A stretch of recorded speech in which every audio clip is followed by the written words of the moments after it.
Yung tapang mo, nawawala eh. Tawagin mo yung kakampi mo. Matapang ka lang doon sa Senado kasi may kakampi ka.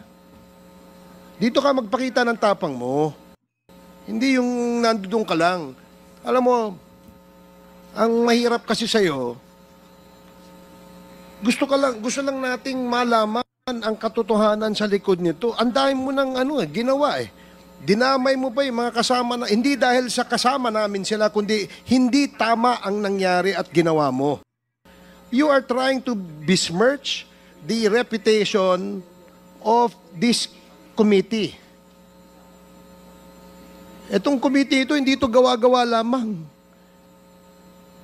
Ito'y pinapayagan ng ating saligang batas. Ito'y pinapayagan at pinayagan ng 300 mahigit na membro ng Kongreso na kung saan ay merong mandato ng taong bayan.